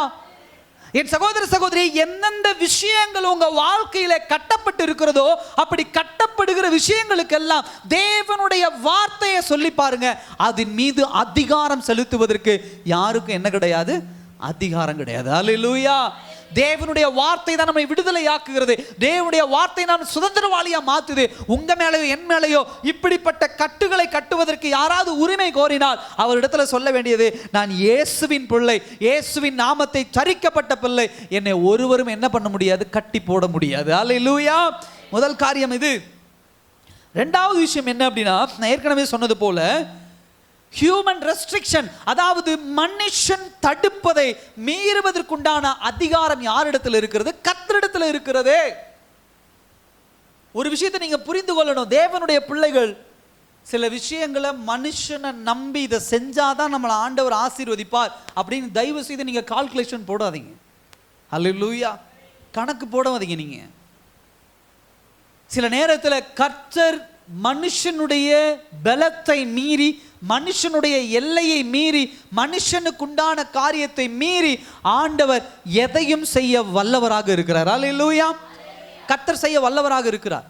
இந்த குழந்தை போறாங்க பாருங்க, தனியா விடாதீங்க. அப்படி யாராவது பிடிச்சிட்டு போயிடுவாங்க. சரி, அப்போ பெற்றோர்கள் குழந்தைங்க போகிறாங்கன்னா தயவு செய்து நீங்கள் கூட போங்க. வெளியே யாராவது தூக்கிட்டு போயிட்டாங்க, ஏதாவது பண்ணிட்டாங்கன்னா நம்ம பிடிக்க முடியாது. சரி, அப்போ தேவனுடைய கரம் செயல்படும் போது, தேவனுடைய கரம் செயல்படும் போது இந்த உலகத்தில் யாரும் என்ன பண்ண முடியாது? அதுக்கு எதிர்த்து நிற்க முடியாது. இன்னைக்கு சில பேர் சில விஷயங்களை மனுஷனை சார்ந்து நீங்க செய்துகிட்டு இருக்கிறீங்க. எதுக்காக? ஒருவேளை இது செஞ்சாதான் எனக்கு இது கிடைக்கும், இது செஞ்சாதான் இது கிடைக்கும், அது செஞ்சாதான் எனக்கு கிடைக்கும். ஹியூமன் ரெஸ்ட்ரிக்ஷனை நீங்க உங்களுக்குள்ள கொண்டு வந்துட்டீங்க அப்படின்னா கர்த்தருடைய கரம் செயல்படுவதை உங்க வாழ்க்கையில் நீங்க உணர முடியாது. எஸ், கழுதைக்கு ஓனர்னு ஒருத்தர் இருக்கான், அவன் கழுதையை கட்டி போட்டிருக்கிறான். ஆனா அவனுடைய வாய் அடைக்கப்படுகிற அளவுக்கு தேவனுடைய வார்த்தையின் வல்லமை அங்க என்ன பண்ணுச்சு? வெளிப்பட்டது. அல்லேலூயா. ஆமாவா இல்லையா? அவன் தானே லிட்டரலா அந்த கழுதைக்கு சொந்தக்காரன். காசு கொடுத்தாரு ஆண்டவர்? இல்லை இல்லை. ஏதாவது அவனுக்கு செஞ்சு இருந்தான்னு, உனக்கு நான் 5 கிலோ அரிசி கொடுக்குறேன், உன் கழுதையை கொடுன்னு ஆண்டவர் வாங்கினாரா? இல்லை. இந்த விஷயத்தை ரொம்ப ரொம்ப என்ன பண்ணணும்? கவனிக்கணும். ஏன்னா தேவனுக்கு தேவை. எதற்காக அப்படின்னு சொன்னா, ஒரு காரியம் தேவனுக்கு தேவைப்படுகிறதுனா, நீங்கள் இந்த உலகத்திலே கர்த்தர் உங்களை சுதந்திரவாளியா வைக்க விரும்புகிறார். அல்லேலூயா. நீங்களும் நானும் தேவனுடைய மகிமைக்கென்று இந்த உலகத்திலே செயல்படுகிற பிள்ளைகள் அப்படின்னா, இந்த உலகத்துல எந்த விஷயத்துக்கும் கட்டுப்பட்ட பிள்ளைகளா இருக்க மாட்டோம். கட்டுப்படுறது அப்படின்னு சொன்னா, நான் திரும்ப சொல்றேன், அரசாங்க ரூல்ஸ் வேறு, அதுக்கு நம்ம கீழ்ப்படிஞ்சுதான் அவனை, அதை ஒதுக்கி வைங்க. மற்ற காரியங்கள், மற்ற ரெஸ்ட்ரிக்ஷன், மற்ற விஷயங்கள், எந்த விஷயத்துக்கும் உங்களை என்ன பண்ண முடியாது, கட்டுப்படுத்த முடியாது, கட்டி போட முடியாது. அதை தெளிவா புரிந்து கொள்ளணும். யாரும் உங்களை என்ன பண்ண முடியாது, இந்த உலகத்துல உரிமை கொண்டாட முடியாது. நீ இப்படிதான் இருக்கணும், நீ இந்த மாதிரி தான் செய்யணும், நீ இங்க தான் போகணும், நீங்க இதை தான் செய்யணும், இதை தான் வாங்கணும், இதை தான் விற்கணும். இல்ல, நீ தேவனுடைய நாமம் மகிமைப்படுவதற்கு இருந்தா கர்த்தர் என்ன பண்ணுவார், கண்டிப்பா உனக்குண்டான விஷயங்களை செய்ய அவர் எப்படிப்பட்டவராக இருக்கிறார், வல்லவராக இருக்கிறார். அல்லேலூயா. மூணாவது பாயிண்ட் சொல்றேன் நான், கவனிங்க. தெய்வீக கட்டு அவிழ்ப்பினுடைய நோக்கம் என்ன? மூணாவது பாயிண்ட், தெய்வீக கட்டவிழ்ப்பினுடைய நோக்கம் என்ன? இதுதான் மூணாவது ரொம்ப முக்கியமான ஒரு விஷயம். கர்த்தர் உங்களுடைய வாழ்க்கையில சில அற்புதங்களை செய்கிறார், ஒரு விடுதலையை கொடுக்கிறார், ஒரு சுதந்திரம் கொடுக்கிறார். அப்படின்னா எதுக்காக கொடுக்கிறார் சொல்லுங்க?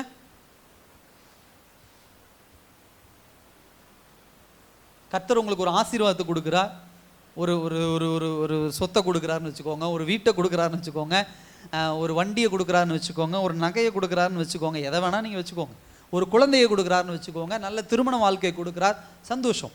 இதெல்லாம் ஆண்டவர் எதற்காக உங்களை சுதந்திரவாளியாய் மாற்றி இந்த அற்புதங்களையும் அதிசயங்களும் தேவன் எதற்காக கொடுக்கிறார்?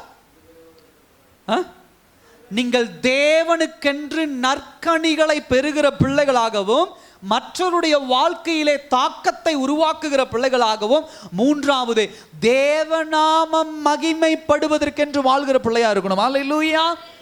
இதுக்கு தான் ஆண்டவர் உங்க வாழ்க்கையில் அற்புதங்களை செய்கிறார். தேவனுடைய ஆசீர்வாதம் உங்க வாழ்க்கையில் இருக்கிறதே. பணம், பொருள், செல்வம் வந்த உடனே ஜாதி பெருமை, இனப்பெருமை, மொழி பெருமை, இல்ல உலக பிரகாரமான மற்ற கலாச்சார பெருமை, இல்ல உங்களுடைய படிப்பின் பெருமை, இல்ல உங்களுடைய பணத்தின் பெருமைக்காக கர்த்தர் கொடுக்கல. இன்னைக்கு நிறைய பேர் செய்யற தவறு அதுதான். கர்த்தர் ஒரு ஆசீர்வாதத்தை உங்களுக்கு கொடுக்கிறார், ஒரு மேன்மையை கர்த்தர் உங்களுக்கு கொடுக்கிறார், ஒரு ஒரு ஒரு ஒரு பலனை ஆண்டவர் கொடுக்கிறாருன்னா முதல்ல ஆவிக்குரிய நற்கனிகள் வெளிப்படணும் நம்முடைய வாழ்க்கையில. அன்பு, நீடிய சாந்தம், பொறுமை, இதெல்லாம் ஆவிக்குரிய நற்கனிகள், இதெல்லாம் வெளிப்படணும். இரண்டாவது ஒரு காரியம், அற்புதத்தை பெற்றுக்கொண்டு அதிசயங்களை பெற்றுக்கொண்டு மற்றவர்களை காயப்படுத்துகிற விஷயம் அல்ல, மற்றவருடைய வாழ்க்கையிலே ஒரு தாக்கத்தை ஏற்படுத்துகிற பிள்ளைகளா இருக்கணும்.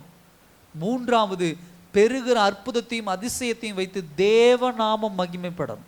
அல்லேலூயா. உங்க சுயநாமம் மகிமைப்படுறதுக்கு இல்லை, உங்க சுய பெருமைகள் மகிமைப்படுவதற்கு கிடையாது. ஒரு வசனத்தை எடுத்து வாசிங்க. மத்தேயு 25ஆம் அதிகாரம் 14ஆம் வசனம் 15ஆம் வசனம் வாசிங்க.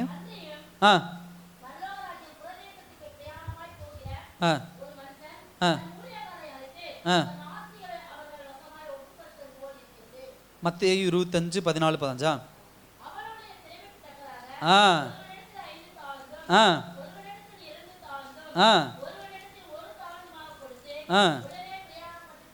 ஹல்லேலூயா. நல்லா கவனிங்க. ஆண்டவர் சொல்ற ஒரு விஷயம் என்ன அப்படின்னா, கர்த்தர் உங்களுக்கு ஒரு ஆசீர்வாதத்தை கொடுக்கிறார், ஒரு தாளந்தை கொடுக்கிறார் அப்படின்னு சொன்னா எதற்காக என்று சொன்னால் தேவனுக்கென்று பயன்படுவதற்காக. டிவைன் பொட்டன்ஷியல் சொல்லுவாங்க, தெய்வீக வல்லமை. இந்த உலகத்துல மனுஷன் சம்பாதிக்கிற பல காரியங்கள் பாவத்திலே சம்பாதிக்கிறான். ஆனா கர்த்தர் உங்களுக்கும் எனக்கும் கொடுக்கக்கூடிய ஆசீர்வாதம் டிவைன் பொட்டன்ஷியல், தெய்வீக பலன். அது உங்களுக்குள்ளும் எனக்குள்ளும் இருக்கக்கூடிய தெய்வீக திறமையை கர்த்தர் அடையாளம் கண்டுகொண்டு தெய்வீக ஆசீர்வாதத்தை கொடுக்கிறது. அற்புதம், அதிசயம். நல்லா கவனிங்க, நான் யூஸ் பண்ற பாயிண்ட கவனிங்க. தெய்வீக திறமை. அல்லேலூயா. என்னங்க தெய்வீக திறமை? சொல்லுங்க பார்க்கலாம். தெய்வீக திறமை அப்படின்னு என்ன சொல்லலாம்?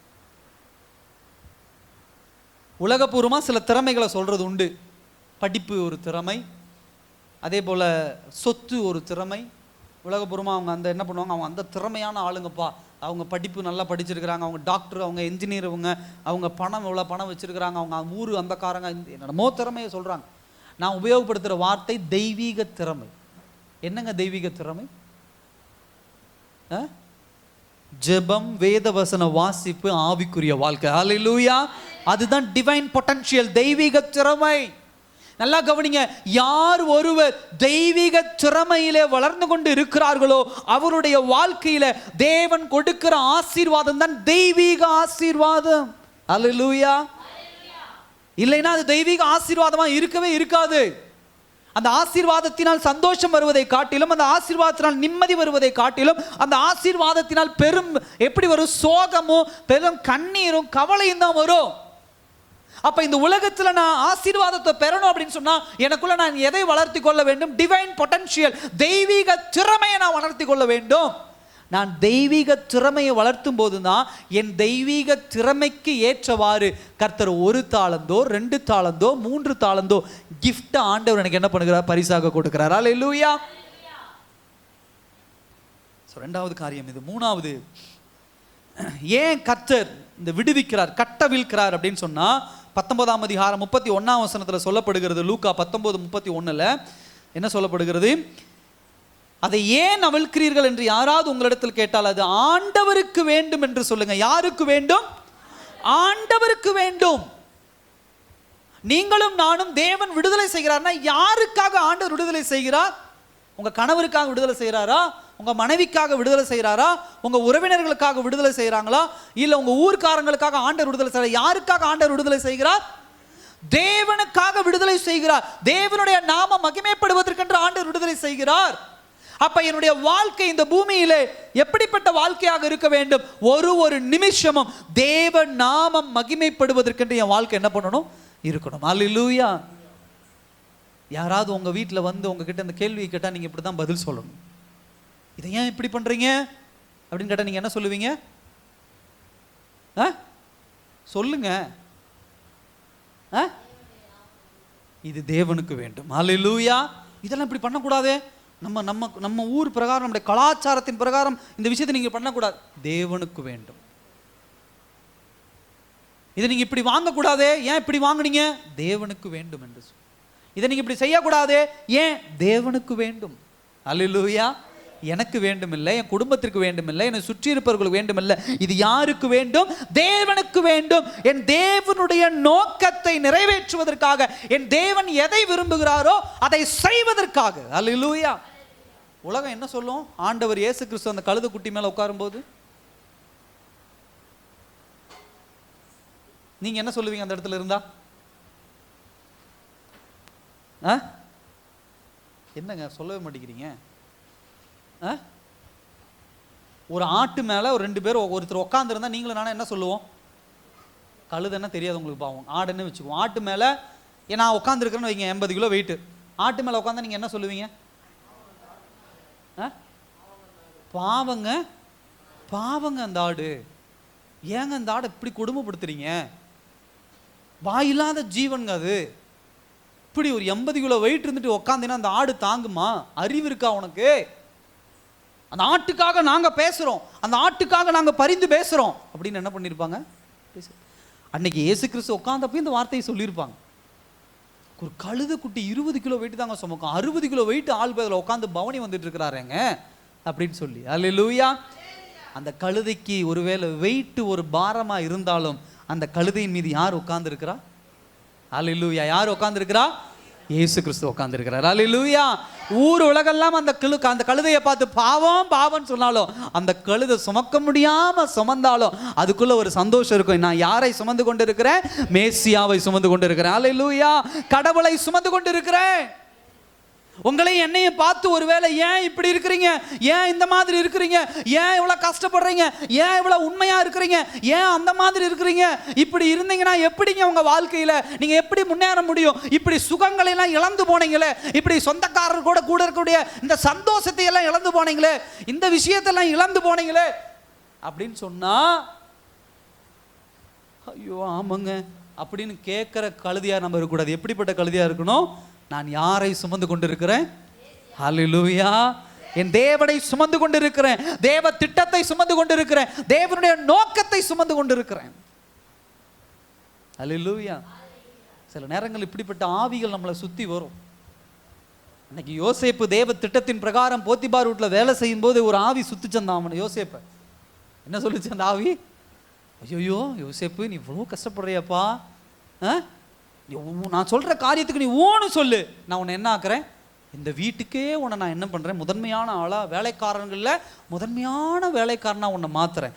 நான் சொல்ற காரியம், நான் சொல்லுகிற பாவத்திற்கு மாத்திரம் நீ என்ன பண்ணு, சொல்லுங்க, சரின்னு சொல்லுப்பா அப்படின்னா. யோசேப்பு ஒத்துக்கிட்டாரா? இல்ல.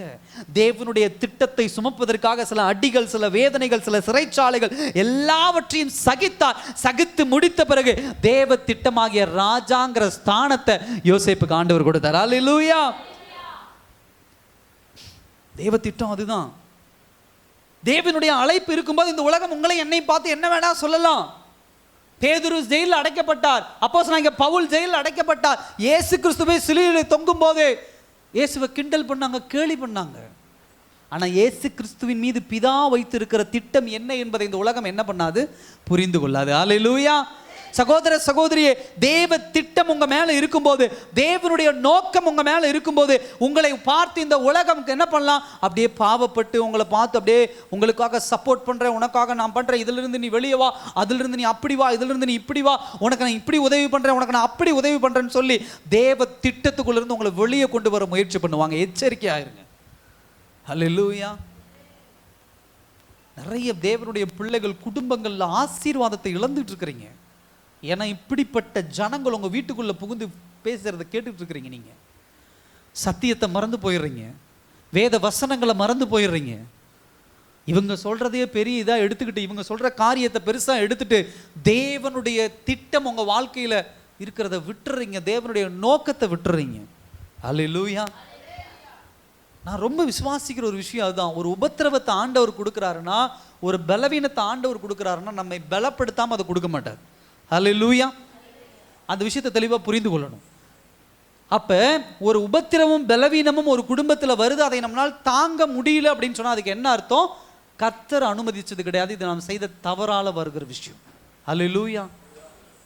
எச்சரிக்கையா இருக்கணும். தேவ பிள்ளைகள், வசனத்தை கேட்கிற பிள்ளைங்க எச்சரிக்கையா இருங்க.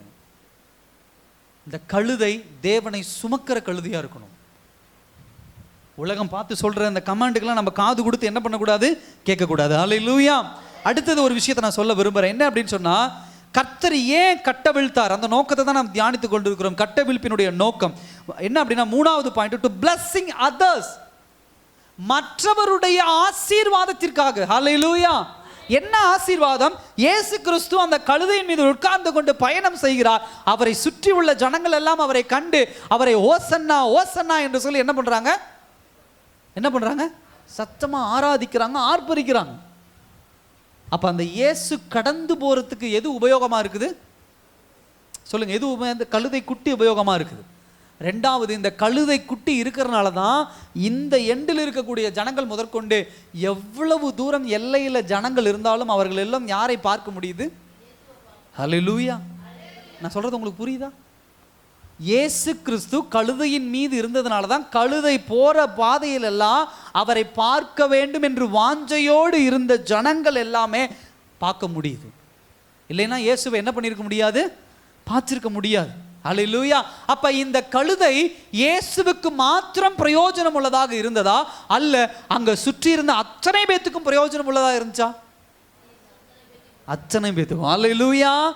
தேவன் உங்களையும் என்னையும் கட்டவிழ்க்கிறார் என்று சொன்னால் தேவனுடைய நோக்கத்திற்கு மாத்திரமல்ல, நம்மை சுற்றி உள்ளவர்கள் அனைவருக்கும் பிரயோஜனம் உள்ள பாத்திரமாக கர்த்தர் பயன்படுத்த விரும்புகிறார். அல்லேலூயா. தேவனுக்கு பயன்படுகிற பிள்ளைகள் மாத்திரமல்ல, தேவன் எல்லாவற்றிற்கும் பிரயோஜனம் உள்ளதாக என்ன பண்ணுகிறார், பார்க்கிறார். நான்காவது காரியம், கட்டவிழ்ப்பின் தெய்வீக தன்மையை உணரும் படிகள். இப்ப ஆண்டவர் இந்த கழுதை குட்டியை கட்ட அவிழ்ச்சிட்டாரு. இப்ப கர்த்தர் என்னை கட்ட விழ்த்திருக்கிறார் அப்படிங்கிறத நான் எப்படி உணர முடியும், எப்படி நான் அறிந்து கொள்ள முடியும் அப்படின்னு சொன்னா, முதலாவது பாயிண்ட் என்ன அப்படின்னு சொன்னால் சரண்டர். இயேசு கிறிஸ்துவின் இடத்திலே அர்ப்பணிப்பு. என்னங்க அர்ப்பணிப்பு? நான் ரொம்ப யோசிச்ச ஒரு விஷயம் இதுதான். ரொம்ப கழுதை குட்டி, இது குட்டி கழுதை, இதுக்கு ட்ரைனிங் கிடையாது. ஒரு குட்டி விலங்குகள் எப்பயுமே பாருங்க ரொம்ப சந்தோஷமா துள்ளி குதிச்சு ஆடிட்டு இருக்கும். அல்லேலூயா.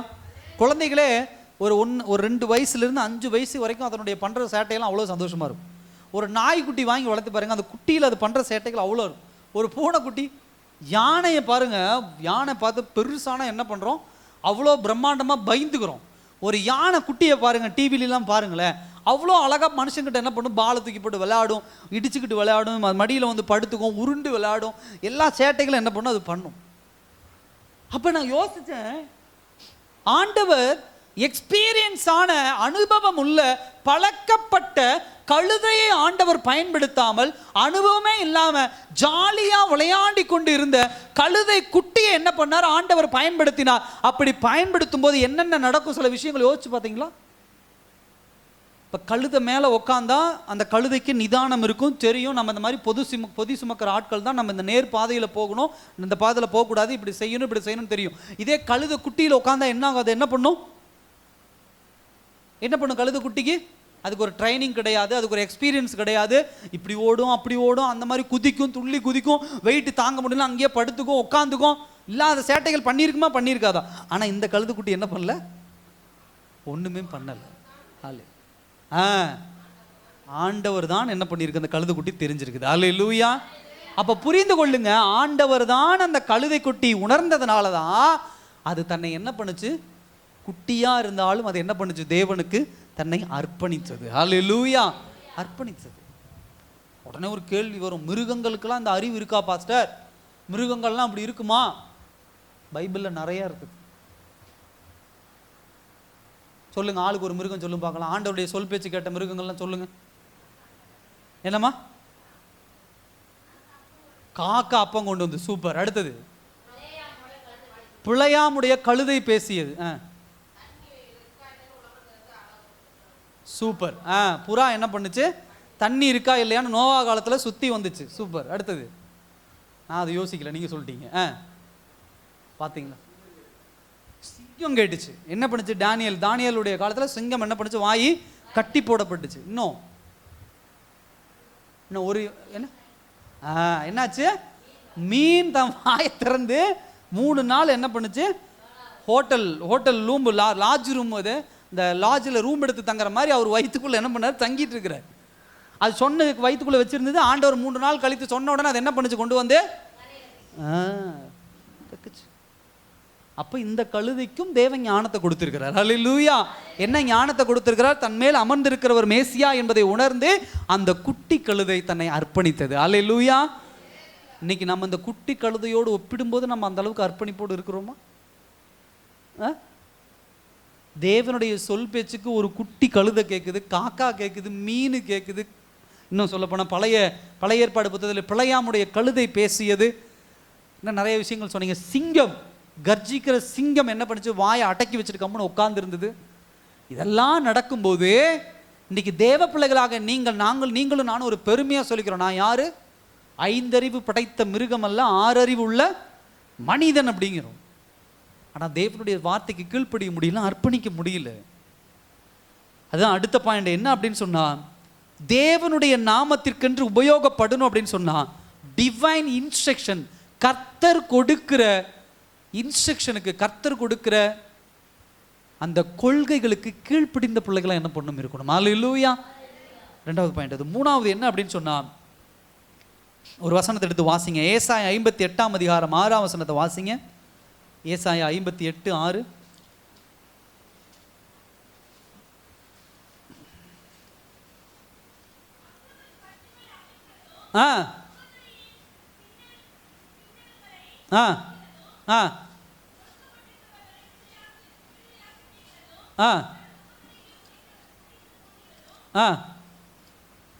வாசிங்க.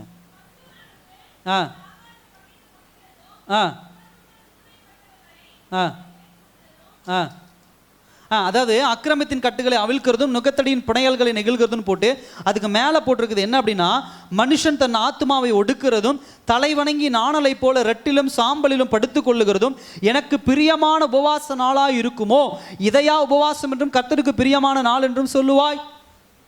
சகோதர சகோதரியே, தேவ சமூகத்திலே தேவனிடத்திலே காத்து கிடக்கிற ஒரு விஷயம், நம்முடைய பாவங்கள் மன்னிக்கப்பட வேண்டும், தேவனுக்கு நம்ம பயன்பட வேண்டும் என்று சொன்னால் தேவனுடைய சத்தத்தை கேட்க, தேவனுடைய வார்த்தையை கேட்க என்ன பண்ணும்? தேவனுக்கு என்று காத்திருக்கணும். இன்னொரு வசனத்தை கூட வாசிங்க. எபிரேயர் 11:6 வாசிங்க. எபிரேயர் 11:6.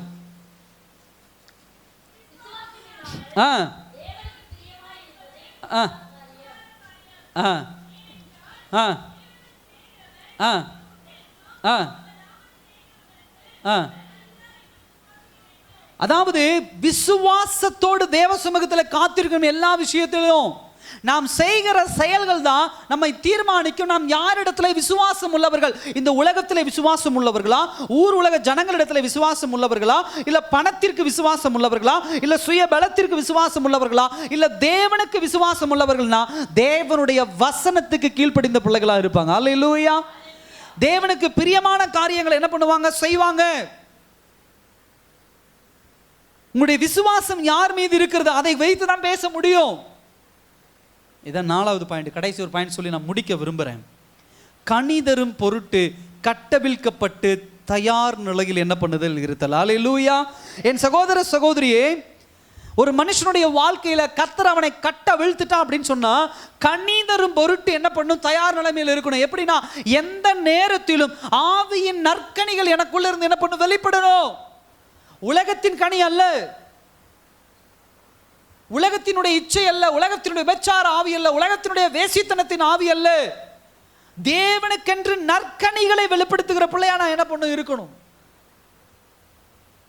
யோசேப்பை போல எந்த நேரத்திலும் தயார் நிலைமையில் இருக்கணும். அல்லேலூயா. இந்த கழுதை குட்டி சொல்லல, ஐயோ நான் குட்டியா இருக்கிறேன், என் மேலே ஏன் உட்காடுறீங்க, எங்கள் அம்மா பக்கத்தில் இருக்கிறாங்க, அவங்க மேலே நீங்கள் உட்காரலாம்ல. 60 கிலோ வெயிட், எங்கள் அம்மாவே 40 கிலோ வெயிட் தான் சுமக்க முடியும். நான் அவங்கள விட சின்ன பையன், நான் ஒரு 20 கிலோ இல்லை ஒரு 10 கிலோ தான் சுமக்க முடியும், என் மேலே ஏன் உட்காடுறீங்க அப்படியா கேட்டுச்சு. இல்லை, சுமந்துட்டு போச்சு. அதனுடைய மாம்ச பலனை தாண்டி அது என்ன பண்ணுச்சு? இயேசு கிறிஸ்துவை சுமந்துச்சு. சாதாரண விஷயம் இல்லை, யோசிங்க. ஏன் ஆண்டவர் கழுத குட்டி கழுத குட்டி கழுத குட்டி கழுதைன்னு அழகா மென்ஷன் பண்ணிட்டு போலாம். ஏன் கழுத குட்டி கழுத குட்டின்னு மென்ஷன் பண்றாருன்னா சுயபலத்தை தாண்டி அது கர்த்தரை தன் மேல உட்கார்ந்து இருக்கிறவர் யார் என்பதை தெளிவாக உணர்ந்து கொண்டது. உலகத்தை படைத்தவர், எங்களை படைத்தவர், என்னை படைத்தவர், என் தாயை படைத்த என் இயேசு கிறிஸ்து என் மேல உட்கார்ந்து இருக்கிறாரு. என் பலன் இல்லாவிட்டாலும் சரி, எனக்கு எது இல்லாமல் போனாலும் அவரை நான் சுமப்பேன் என்று சொல்லி அது என்ன பண்ணுச்சு? சுமந்து போச்சு. தயார் நிலைமையில் இருந்துச்சு. அல்லேலூயா. ஏன்னா கழுதை எப்பொழுதும் எதுக்கு ஒப்பிடுவாங்க? சோம்பேறின்னு ஒப்பிடுவாங்க, முரட்டாட்டம் பிடிக்கும் கழுதை அப்படின்னு தான் ஒப்பிடுவாங்க. உலகப்பூர்வமாக சொல்லும்போது கழுதை அப்படித்தான் சொல்லுவாங்க. கழுதை மாதிரி நின்றுக்கிட்டே இருக்கிறே அப்படிம்பாங்க. கழுதை மாதிரி சோம்பேறியா இருக்கிறேன்னு கழுதை என்ன பண்ணுவாங்க? சுட்டி சுட்டி காட்டுவாங்க. அப்படிப்பட்ட குணம் கொண்ட, ஏன்னா ஒவ்வொரு மிருகத்துக்கும் ஒரு குணம் உண்டு. அப்படிப்பட்ட குணம் கொண்ட ஒரு கழுதை இப்போ யாரை கண்ட உடனே ஆக்டிவா செயல்படுது? அல்லேலூயா. ஏசுகிட்ட சோம்பேறியா இல்ல, ஏசுகிட்ட உடஞ்சு போய் உட்காரல, ஏசுகிட்ட முரண்டு பிடிக்கல. அவங்க கட்ட விழுத்துட்டு போன உடனே அதுக்கு மேல இதுல வேற இன்னொன்னு யோசிச்சேன். ஏசு கிறிஸ்துவே 60 கிலோ, இவங்க அத்தனை பேரும் என்ன பண்ணாங்க? துணி என்ன பண்ணாங்க? அது மேல போட்டாங்க. எடுத்துக்கொள்ளுங்க 19ஆம் அதிகாரத்துல கழுதை குட்டி அவர்கள் அவிக்குமாறு கேட்டாங்க. ஓகே, 34ஆம் வசனம், அவர்கள் அது ஆண்டவருக்கு வேண்டும் என்று சொல்லி அதை இயேசுவிடத்தில் கொண்டு வந்து தங்கள் வஸ்திரங்களை அதன் மேலே போட்டு இயேசுவை அதன் மேல் என்ன பண்ணார்கள்? ஏற்றினார்கள். எவ்வளோ வெயிட் கழுது, பாவம். நம்ம வாயிலே வந்துருச்சு பாவம் அப்படின்னு. ஆனால் அந்த கழுது எவ்வளோ சந்தோஷமா சுமந்துருக்கும், யோசிச்சு பாருங்க. இயேசு கிறிஸ்துவ நம்ம அப்படி சுமக்கிறோமா அந்த உலகத்தில்? கர்த்தர் உங்களுக்கும் எனக்கும் பிசிக்கலாக அப்படிப்பட்ட, அதாவது சரீர அளவில் அப்படி ஆண்டவர் நம்ம மேலே ஏறி உட்காரல. ஆனால் ஆவிக்குரிய வாழ்க்கையில் சில உபத்திரவங்கள், சில பாடுகளை எதிர்கொள்ள முடியாமல் நம்ம என்ன பண்ணி கொண்டு இருக்கிறோம்? ஒரு அர்ப்பணிப்பில்லாத ஒரு வாழ்க்கை வாழ்ந்து கொண்டு இருக்கிறோம். கீழ்ப்படியாத ஒரு வாழ்க்கையை நாம் என்ன பண்ணி கொண்டிருக்கிறோம்? வாழ்ந்து கொண்டிருக்கிறோம். ஏன் அப்படின்னா டிவைன் ப்ரோக்ரஸ், கர்த்தர் பயன்படுத்துகிற செயல்படுகிற விதத்திற்கு உங்களை என்னை ஒப்பு கொடுக்க முடியாததனால தான் தேவனுடைய நற்கனிகள் வெளிப்படல. நல்லா கவனிங்க. தேவனுடைய நற்கனிகள் 11 சீஷர்கள் கிட்ட இருந்து வெளிப்பட்டுச்சு. ஆனா யாரிடத்துல இருந்து வெளிப்படல? யூதாஸ்ல இருந்து வெளிப்படல. ஏன் அப்படின்னா தேவனிடத்துல அவன் அர்ப்பணிக்கல. தேவனுடைய ப்ராக்ரஸுக்கு என்ன பண்ணும்? ஒப்பு கொடுக்கணும். இன்னொரு வசனத்தை கூட வாசிங்க. சங்கீதம் 128:2 வாசிங்க. சங்கீதம் 128:2.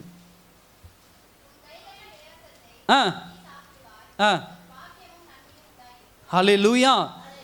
கர்த்தர் சொல்றாரு, உன் கைகளின் பிரயாசத்தை நீ சாப்பிடுவாய், உனக்கு என்ன உண்டாயிருக்கும்?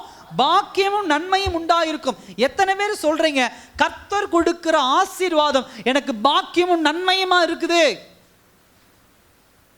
பாஸ்டர், சம்பாதிக்கிற காசெல்லாம் வேதனையோடு செலவு பண்ணிட்டு இருக்கிறேன், கஷ்டத்தோடு செலவு பண்ணிட்டு இருக்கிறேன், கண்ணீரோடு செலவு பண்ணிட்டு இருக்கிறேன். ஏண்டா இந்த பொருளை வாங்கணும்னு இருக்கு, ஏண்டா இதை செஞ்சோம்னு இருக்கு. இப்படிப்பட்ட வார்த்தைகள் வருது அப்படின்னு சொன்னா எங்கேயோ தப்பு பண்ணியிருக்கோன்னு அர்த்தம். கர்த்தர் கொடுக்கிற ஆசீர்வாதம் எப்பொழுதும் பாக்கியமும் நன்மையுமா இருக்கும். சில பேர் அவசரப்பட்டு சில காரியங்களை தகுதிக்கு மீறி, கர்த்தருடைய ஆசீர்வாதத்துக்கு மீறி, கர்த்தருடைய நடத்துதலுக்கு மீறி அவசரப்பட்டு சில காரியத்தை கடனை வாங்கி வச்சிடறோம். கடனை வாங்கி வச்சுட்டு சில சந்தோஷமான நேரங்களில் கூட சண்டை போட்டுட்டு உட்காந்துருக்கிறோம். மகிழ்ச்சியான தருணங்களை தேவ சமூகத்தில் கொண்டாட முடியல, நிம்மதியா வாழ்க்கை வாழ முடியல. யாரோ சொன்னாங்க, யாரோ கேட்டாங்க, யாரோ போனாங்க, யாரோ வந்தாங்கன்னு கடனை வாங்கி வாங்கி வாங்கி உலக மனுஷனுக்காக ஒரு வாழ்க்கையை வாழ்ந்து தேவன் கொடுக்கிற நிம்மதியை இழந்து போய் கொண்டு இருக்கிறோம். கழுதை குட்டியை போல தேவனுக்கு பயன்படணும்னா போயிடணும். கடைசி ஒரு பாயிண்ட் சொல்லி நான் முடிக்க விரும்புகிறேன். நம்முடைய வாழ்க்கை எப்பொழுதும் தேவனுடைய நாமத்தை வெளிப்படுத்துகிற சாட்சியுள்ள ஒரு வாழ்க்கையாக இருக்கணும். அல்லேலூயா.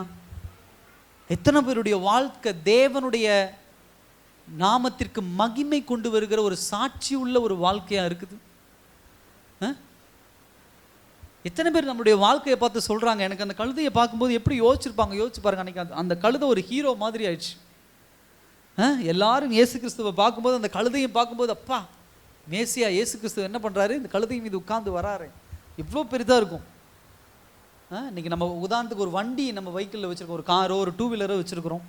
நம்ம பகுதி எம்எல்ஏவோ இல்லை நம்ம பகுதி அமைச்சரோ இல்லை ஒரு முதலமைச்சரோ இல்லை ஒரு பெரிய ஆக்டரோ உங்கள் வண்டியிலையோ உங்கள் இதில் பைக்கிலையோ போனால் நீங்கள் என்ன பண்ணுவீங்க? இந்த வண்டிக்கு எவ்வளோ கொடுத்து வச்சுருக்கு பார்த்தியா, இந்த வாகனத்துக்கு எவ்வளோ கொடுத்து வச்சுருக்கு, ஐயா என் வண்டியில் வந்து உட்காந்துட்டு வந்தார், அவர் என் வண்டியில் வந்தார், எவ்வளோ பெருமையாக பேசுவோம். அதே போல தானே இந்த கழுதை. மற்ற கழுதைகள் மத்தியில் இந்த கழுதைக்கு உண்டான கணம் எப்படி இருக்கு யோசிச்சு பாருங்க. இயேசு கிறிஸ்துவ சுமந்திருக்க இந்த சிறிய வயதில். ஹல்லேலூயா. தேவனுடைய நாமம் மகிமைப்படுவதற்கென்று அறிவு தேவையில்லை, வளர்ச்சி தேவையில்லை, புஜபல பராக்கிரமம் தேவையில்லை, படிப்பு தேவையில்லை, எக்ஸ்பீரியன்ஸ் தேவையில்லை, அனுபவம் தேவையில்லை, எதுவும் தேவையில்லை. அர்ப்பணிப்பு இருந்தா போதும். ஹல்லேலூயா. தான் மேலே உட்கார்ந்து இருக்கிற தெய்வம் யாரு என்பதை கழுதை குட்டி சரியாக உணர்ந்ததுனால தான் ஃபர்ஸ்ட் அட்டம்ப்டிலேயே மேசியாவை அவ்வளோ அழகா சுமந்துட்டு போகுது. தேவ நாம மகிமைப்பட்டுச்சு அந்த கழுதையின் மூலமாக. சகோதர சகோதரி, இன்றைக்கு கர்த்தர் உங்களோட என்னோட பேசுகிற விஷயம் அதுதான். கழுதை நான் ரொம்ப ரொம்ப வெக்கப்பட்ட விஷயம் அதுதான். கழுதை கூடவாவது நம்ம ஒப்பிட முடியுமா? ஏன்னா ஆண்டவர் யாருக்காக வந்து ரத்தம் சிந்தினார்? யாருக்காக ரத்தம் சிந்தினார்? நமக்காக ரத்தம். கழுதைக்கு ரத்தம் சிந்தினாரா? நாய்க்குட்டிக்காக ஆண்டவர் வந்து ரத்தம் சிந்தினாரா? யானைக்காக வந்து ரத்தம் சிந்தினாரா? மீனுக்காக ஆண்டவர். ஆனால் அதெல்லாம் கர்த்தருக்கு அவ்வளோ அழகாக கீழ்ப்படியுது. உங்களுக்காக எனக்காக வந்து ரத்தம் சிந்தின தெய்வம், உங்களுக்காக எனக்காக நம்முடைய வாழ்க்கையில் வந்த தெய்வம். ஆனால் அவருடைய சத்தத்தை நம்ம சரியாக கேட்க மாட்டேங்கிறோம். அல்லேலூயா. அவருடைய நாமம் மகிமைப்படுகிற மாதிரி ஒரு வாழ்க்கை வாழ மாட்டேங்கிறோம். சில நேரத்தில் சில பேர் நம்மளை பார்த்து சொல்லணும், எப்படிங்க நீங்கள் இப்படி இருக்கிறீங்க? அல்லேலூயா. எப்படிங்க நீங்கள் இப்படி இருக்கிறீங்க? இதெல்லாம் சகிச்சுட்டு நீங்கள் எப்படிங்க வாழ்கிறீங்க? நான் யாருடைய பிள்ளை? ஏசப்பாவின் பிள்ளை. அல்லேலூயா. அவங்களே பார்த்துட்டு உங்கள் வீட்டுக்காரர் பண்ணுற கொடுமையை பார்த்துட்டு எப்படிங்க நீங்கள் இப்படி வாழ்கிறீங்க? நானாக இருந்தால் நான் டைவர்ஸ் பண்ணிட்டு போயிருப்பேன். உன் மனைவி பண்ணுற கொடுமையில் எப்படி நீங்கள் வாழ்கிறீங்க?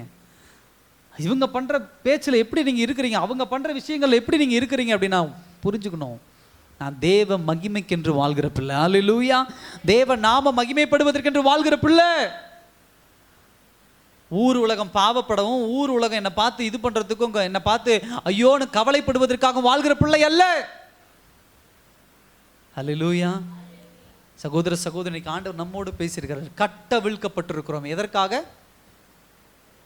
எதற்காக தெரியல. ஃபர்ஸ்ட் பாயிண்ட்டுக்கு நான் மறுபடியும் போகணும் போல. ஃபர்ஸ்ட் ஸ்லைடு போடுங்க, அந்த ஃபர்ஸ்ட் ஸ்லைடை. கட்ட அவிழ்த்து விடுபவர். எதற்காக? ஹல்லேலூயா. கர்த்தர் உங்களை தொட்டிருக்கிறார். எதற்காக? எல்லாரும் சொல்லுங்க, எதுக்காக? கர்த்தர் உங்களுடைய வாழ்க்கையில சுகத்தை கொடுத்திருக்கிறார். எதற்காக? கர்த்தர் உங்களை இந்த பூமியில சுதந்திரமாக்கி இருக்கிறார். எதற்காக?